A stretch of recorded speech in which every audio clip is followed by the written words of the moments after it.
So before we get started with the video, I want to mention that even though this is a video about music, I tried really hard to limit the amount of music samples that I used. I intend on monetizing most of my videos going forward, and I know YouTube can be funny in regards to copyright material. I say this many times in the video, but I have included a supplemental Spotify playlist for you guys to follow along if you wish. Please enjoy the video.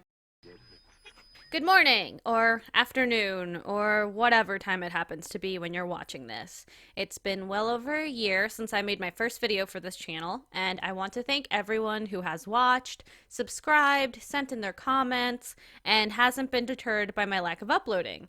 It is taking me a while to work on my next few full-length videos, but they are in progress. He said he'd return. He couldn't be silenced. Kid Charlemagne is back on the air. So, while I get my shit together and work on meatier and lengthier uploads, I'll be uploading some mini blogs about a variety of subjects. Some might be music related, but some might not. My goal with these mini blogs is to not leave you or this channel hanging without new videos for too long, and also to continue practicing making videos, which has been a hobby of mine on and off throughout my life. There's really nothing worse than picking up an old hobby only to put it back down and let it die another death. Anyway, I wanted to make this video to share with you a quick little project/exercise that I took up in the beginning of the year. So, ages ago, back during New Year's Eve and New Year's Day, one of my friends suggested that we go through the entirety of the Now That's What I Call Music compilations, specifically the US releases, both for a laugh and as a musical trip down memory lane. My friend is a little older than I am. The first Now CD came out right when she was in her early to mid-teens, so she was the right age for this series. Now in my case, I was just getting settled in elementary school and learning to speak English when the first compilation came out, so I wasn't quite the demographic for this. But even as I got a little older and began my absorption of pop culture in earnest, I couldn't stomach what was then contemporary chart pop. Unlike my fellow millennial peers, I didn't go through an NSYNC phase or a Spice Girls phase. Hell, some of my Latin American friends might recognize these names, but I didn't even go through a Tatiana or an RBD phase. The closest I ever got to teeny bopper music growing up was listening to the Beatles and the Monkees. One more wink at my Latin American friends. I didn't listen to Tatiana or RBD because I was busy listening to my parents' Tortuga Rebel and Teen Tops mixtapes.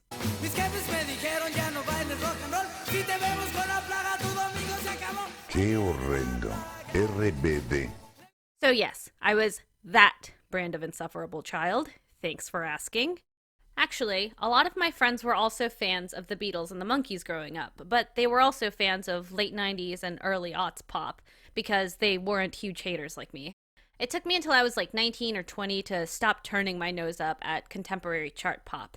It's still not quite my thing, but I think my days of actively avoiding and deriding it are behind me. Maybe. I'm still a contrarian and a hater at heart. Anyway, we began listening to the original US Now compilation from 1998 and made it as far as Now 22, which was released in 2006, before we shut it off because at that point it became less of a nostalgia trip and more of an unlistenable nightmare. Between Katie Tunstall, All American Rejects, Nickelback, and Nick Lachey, it was just too much, and we had to press stop. However, the fact that the first US issue of Now was released in 1998 reminded me that the Billboard Hot 100 Singles chart officially started its run 40 years prior in 1958. So I was inspired, you could say, and I decided to make a list compiling songs from the Hot 100 starting in 1958, then jumping one decade to 1968, then 78, and finally ending in 1988. The idea was basically this. What would it be like if Now released US hit compilations in 58, 68, 78, and 88? What would that look like? Now, if I put all of the songs from these charts on the compilation, it would be an extremely long and potentially unbearable playlist. So I made a few rules for what could and could not qualify to be on the compilation, and the final result was pretty interesting and, dare I say, fun to listen to. Even if some of the songs were downright awful, they were at least, educational. But before we get into the methodology for these playlists, I want to give those of you who are only interested in which songs made the cut a chance to skip ahead. If If you couldn't care less about methodology and don't want to listen to me go on and on about some dry-ass rules, please feel free to click ahead to this timestamp. However, if you are someone with an inquisitive nature and you do care about what methodology I used, or you demand to know why I'm behaving like a monster by excluding certain mega hits like the Monkees' Daydream Believer or the Chipmunks' Christmas Don't Be Late, all will be revealed now.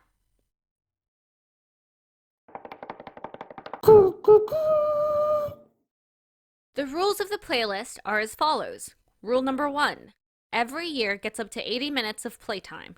Why specifically 80? Because that's the approximate total playing time of a single CD, and since this exercise is inspired by the dreaded Now CD collections, I feel like it's my duty to stay true to the format roots.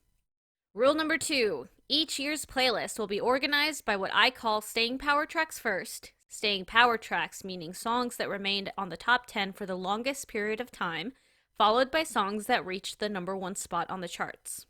To put this another way, songs that stayed in the top 10 for a long time, say 10 to 13 weeks, will be placed first on the list regardless of their chart position.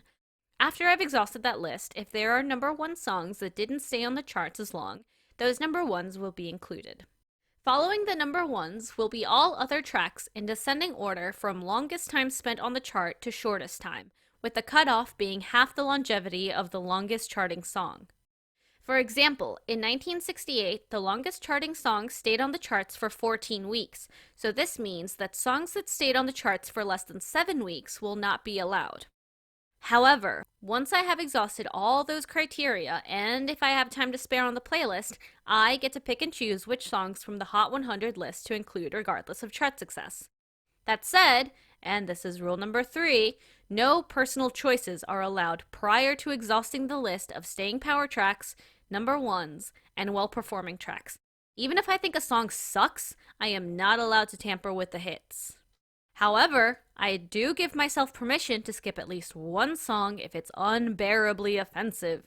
For example, I decided to exclude the Chipmunks' Christmas Don't Be Late from the 1958 compilation even though it was a number 1 and charted for 6 weeks because it's nails on chalkboard for me. Objectivity can only be taken so far. Rule number 4. And finally, songs must meet 2 out of the following 3 criteria. 1. Be released the year of the compilation. 2. Enter the top 10 chart the year of the compilation. Or 3. Peak the year of the compilation. This last rule was necessary because, as you will see, there were songs that charted in the compilation year despite being released and peaking the previous year. Songs that fall into this category will not be allowed. For example, the Monkees' Daydream Believer entered the charts on November 1967, peaked at number 1 on December 1967, and it charted for a total of 10 weeks into 1968. While this song could have been eligible for the list due to its lengthy stay on the charts, it is ultimately ineligible because it wasn't released in 1968, it didn't enter the charts in 68, and it didn't peak in 68.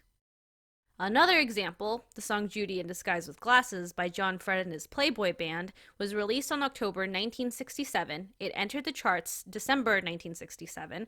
It peaked at number 1 on January 1968 and stayed on the charts for a total of 8 weeks.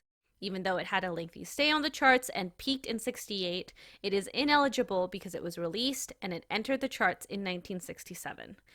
And if I may be honest, I'm rather happy that I didn't have to include this song. Okay, enough hot dogging. Let's get started and take a look at the Hot 100 singles for the years 58, 68, 78, and 88. And if you would like to follow along, I have made the playlist public on Spotify. There are 5 playlists total, 1 playlist for each year, and 1 long 5-hour master playlist that includes all the songs in chronological order by year. There's a link in the description. So for 1958, I chose to limit the playlist's run to 64 minutes rather than the full 80-minute runtime. So I guess that's the first rule I broke, but there's a reason. First, instead of having a full year of music to choose from, I only had songs from August to December of 1958 to select from. The reason for this is that Billboard officially switched over to the Hot 100 as their standard popularity chart in August of 1958. Before that, from what I know, Billboard used 3 different charts to measure a song's popularity. There was a chart for jukebox plays, another for radio plays, and then there was a chart for sales, which was self-reported by merchants across the country.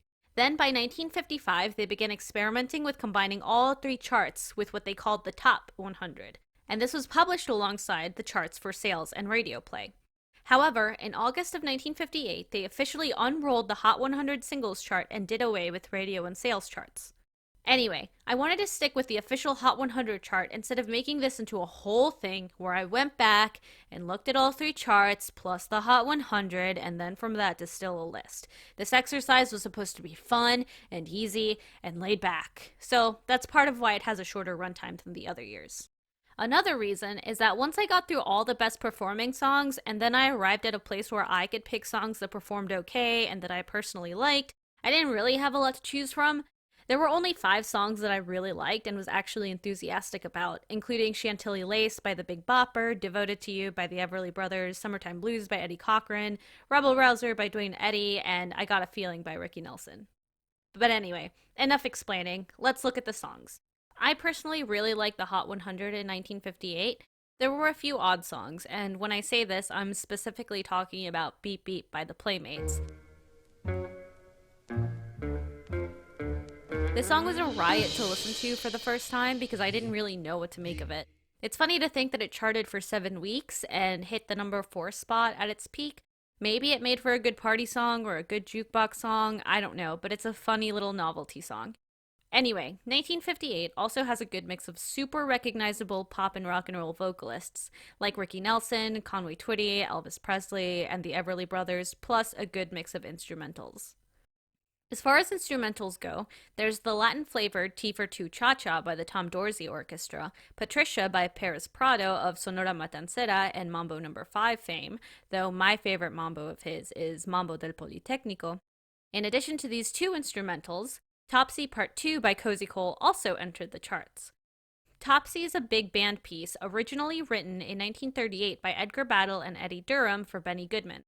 While it was re-recorded by Cozy Cole in 1958, it definitely sticks out as a piece from a totally different time. It's a good song, it's got an excellent beat, flashy little organ flares, and moody brass. However, when you hear it next to stuff like One Night by Elvis Presley and Little Star by The Elegants, you can tell it's from a bygone era. The closest contemporary comparison I can think of is Kate Bush's Running Up That Hill charting this year, but instead of it being Kate Bush's original recording, imagine it's a cover by Peter Gabriel. And now imagine that cover charting right next to something like Bad Bunny's Titi Me Preguntó or About Damn Time by Lizzo. Alright, so let's get out of the 1950s and move on to 1968, where we kick the playlist off with some real heavyweights. The Beatles' Hey Jude, which charted for 14 weeks, starts the playlist off, and it's followed by some of the most recognizable soul and R&B songs of all time. Otis Redding's Sittin' on the Dock of the Bay, which was recorded shortly before his tragic death in December of 1967, charted for 11 weeks and peaked at number 1, making this song one of the first posthumous singles to chart the Hot 100. It's then followed by Diana Ross's dramatic and woeful Love Child, and Marvin Gaye's classic rendition of I Heard It Through the Grapevine. I was also pleased to see a few personal favorites in this list, including Tighten Up by Archie Bell and the Drells, and Hugh Masekela's rendition of Grazing in the Grass. And just like there were good songs on this list, there's also some pretty atrocious ones, like the infamous Honey by Bobby Goldsboro. This sappy wreck of a song is a corny, spoken wordish style dirge in which the narrator spends his time negging and talking shit about his recently deceased wife. It's so mind-numbingly bad. Well, whatever. It stuck to the charts for 10 weeks, so I suppose plenty of people enjoyed it. Bobby Goldsboro actually has Bobby Russell to thank for the hit. Honey was originally written by Bobby Russell for the Kingston Trio and later on given to Goldsboro to record.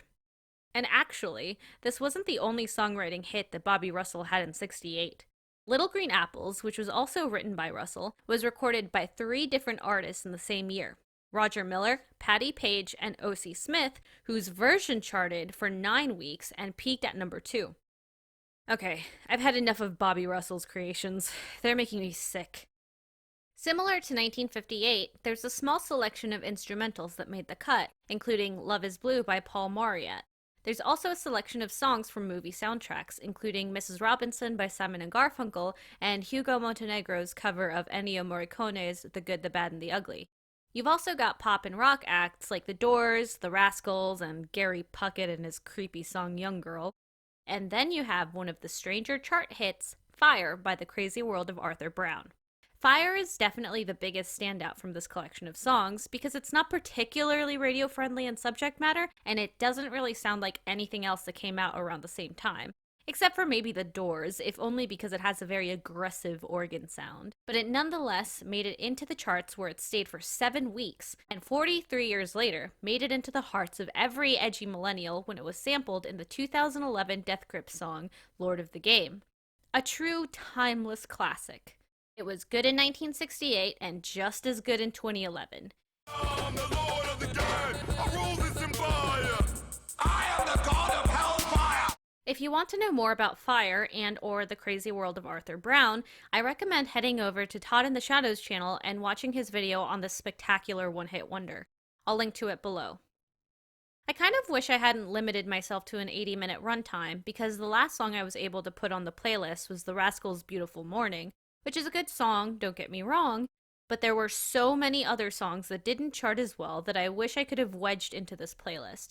Hurdy-Gurdy Man, Midnight Confessions, White Room, Eleanor, which I distinctly remember getting roasted on one of those VH1 classic countdown style shows as part of the worst songs ever written or something like that, but I still like it despite the awful lyric, etc.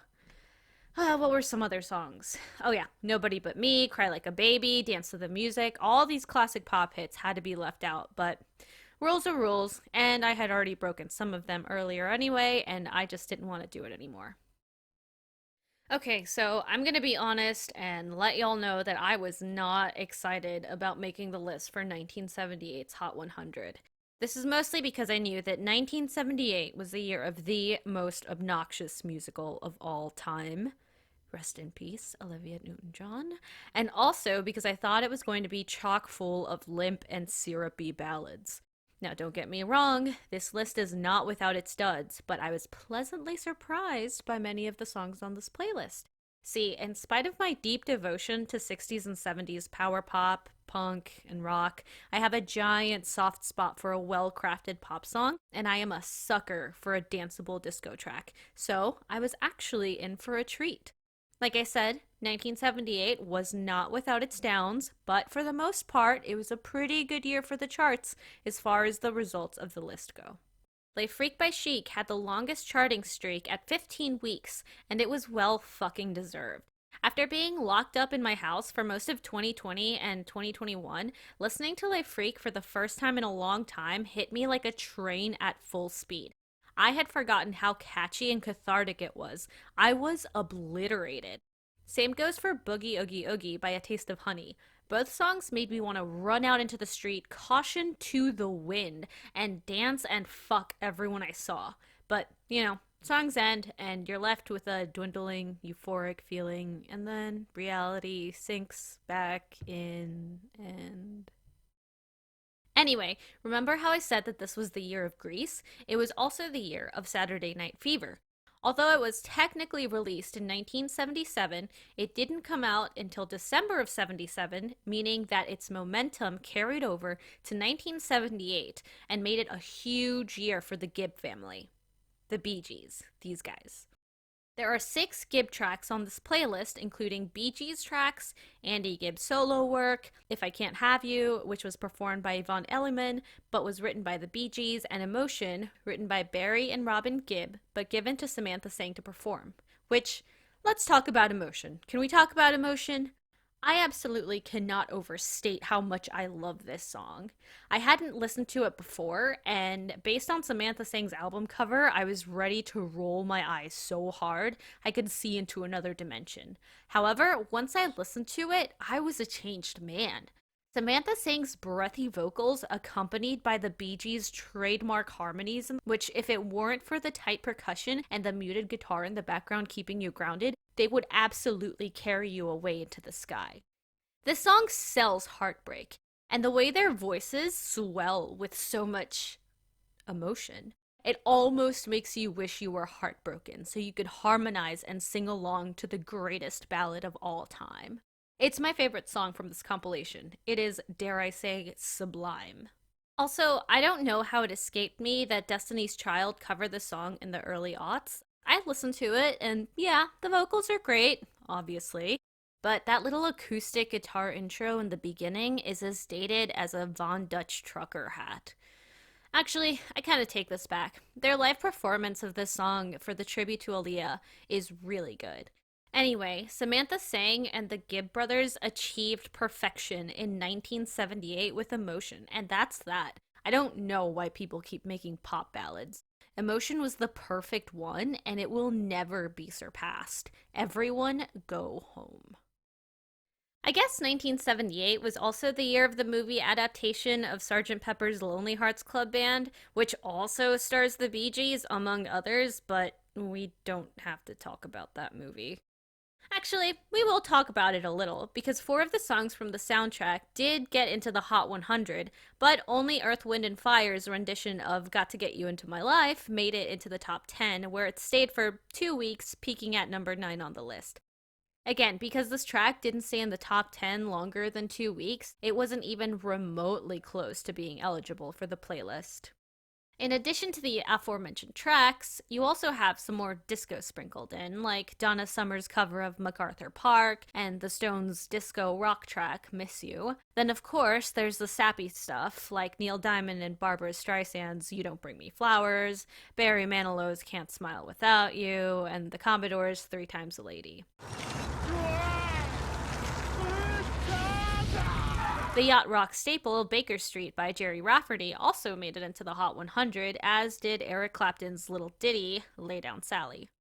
As I'm sure most of you know, rock music was going through some pretty intense and interesting changes by the late 70s, but you wouldn't really know it by looking at 78's Hot 100 Top 10 Singles, or the playlist I've distilled from that list, because rock's almost not represented except by mainstream acts like the Stones, Exile, Foreigner, Boston, and Kansas. And the last 3 mentioned did not make it into the playlist because I ran out of space and their time on the charts was limited to less than 8 weeks.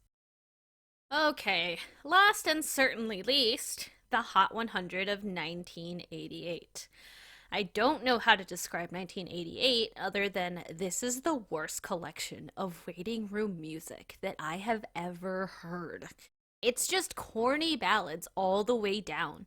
There were songs from pop acts like Gloria Estefan, George Michael, and Whitney Houston that are down-tempo, boring, and overproduced. I don't mind George Michael, but both of his charting songs, One More Try and Father Figure, just drag on for so long. I suppose the end of Father Figure kind of picks up a little bit in the last minute, but it's still 5 minutes of a build-up that drags on forever. Gloria Estefan and the Miami Sound System also drag ass with their song Anything for You. My goodness, you cannot call yourself the Miami Sound System or Sound Machine or whatever and then have something that sounds like this. I'm not a fan of Gloria Estefan by any means, but I will take a conga over this. I suppose in regards to George Michael and Whitney Houston, they are vocalists first and foremost, so these types of songs do lend themselves to showcasing their talents, but these ballads are just not for me. Even the cock rock bands du jour sound boring. It's an airwave epidemic. From Poison to Chicago to Whitney to Tiffany, it's just ballads all the way down. I'm definitely generalizing, but they all feel like they start the same. Some gentle little guitar picking, or a wimpy synth line, or a little nimbly piano note, whatever. I just know that it drove me insane listening to all of these songs. In the context of this playlist, Guns N' Roses' Sweet Child of Mine feels a little bit like a breath of fresh air, but it's not groundbreaking, and it's definitely not my thing. It's like, oh great, it's a ballad, but make it... Speaking of, Def Leppard does try to come in hot with Pour Some Sugar on Me, which, again, in the context of this ballad-infested playlist, it sounds somewhat fresh and different, but come on, it's just more mainstream cock rock. For me, the most tolerable song from the 1988 playlist is Billy Ocean's Get Out of My Dreams and Into My Car. It's an absurd song. It's bombastic, it's weird and aggressive, and it's got strange little sound effects in between the lyrics. And it's not a great song, but I'll tell you what it isn't. It's certainly not a tepid little boring ballad. Side note, if you're at all familiar with Gwar, they covered this song in live shows as well as for the AV Club's Undercover series. They paired it up with The Who's Baba O'Reilly, and there's an almost audibly incomprehensible YouTube video of a show they played in Atlanta where they introduced both of these songs by calling them the worst songs ever written, which I personally don't think is fair. Something interesting to note about this year is that unlike 1978 and 1968, songs in 1988 didn't stay in the top 10 for that long. Chicago's ballad Look Away and Poison's Every Rose Has Its Thorn remained in the top 10 the longest at 8 weeks, and most of the songs on this distilled list ended up staying in the top 10 for 7 and 6 weeks. Maybe trends were beginning to move faster? I don't know. I'm done with 1988. I'm done with this list. I'm done with this project. I'm out of here. Oh wait, before I leave this awful year, it's worth noting that Rick Astley basically released the same song twice. Never Gonna Give You Up and Together Forever are like the exact same song. Okay, I'm out of here, for real. If I had to rank the years in order from which I enjoyed the most to which I enjoyed the least, I would group 58, 68, and 78 into one single category. Put it way up high, and then way at the bottom, put 1988. Almost every year had a handful of songs that I was able to throw into my day-to-day playlist, but as far as 1988 is concerned, only Mr. Ocean's hilarious attempt at a pickup line was deemed listenable by my ears. Again, I have the full playlist available on my Spotify for you to listen to if curiosity strikes. Even if you don't like Billboard charting pop, which, as I've said before, I'm not a big mainstream pop person myself, I think it's a good time capsule of what the masses, or at least the record companies, deemed the most commercially viable songs of the time. As an educational exercise, it was certainly a lot of fun. If there's enough interest, I might consider doing another round of this exercise for a different set of 4 years, or maybe just focusing on 1 year and doing a deeper retrospective. But if you're curious and don't want to wait on me, which I don't blame you, it's super easy to look this up on Wikipedia. It's one of those cool Wikipedia holes that you can fall into and waste lots of your time in. I could have made this video longer and done compilations for 98 and 08 and probably even pushed it to 2018. But I feel like all 3 of these years are still pretty fresh in everyone's memory, unless you were born after 98. That I felt it would be unnecessary. I also erroneously believed that the top 10 singles from 1998 were properly represented in the original US Now compilation, but it turns out they're not. Thinking about it, it absolutely makes sense that the 98 Now collection is heavily comprised of hits from 1997 since, 1998 wasn't over yet and there's more money to be made off solid hits from the previous year. I hope you guys enjoyed this little vlog. If you check out the playlist, feel free to chime in the comments and let me know what your favorite year was, or feel free to let me know if you found all the Billboard singles and this entire compilation insufferable. Before actually saying goodbye, I once again want to thank everyone who has subscribed and commented on my first video. It really means a lot. I also want to give a giant shout out to Sonny Vincent of The Testers, who was kind enough to send me a wonderful package of goodies back in April that included his record and his book, Snake Pit Therapy. Really recommend you pick them up if you get the chance. This book has possibly one of my favorite anecdotes of Bob Stinson of The Replacements, and also his ode to drummers just went straight into my heart. Again, thank you so much for watching. I've had a bit of a shift in my life job-wise, so I expect to upload videos with slightly more regularity than a year and a half apart. In addition to making videos, I also make lino cut illustrations, and I have plans of setting up a little store to sell my work online. I'll let you guys know when I have my store set up if you're interested. Again, thanks for watching, and till next time.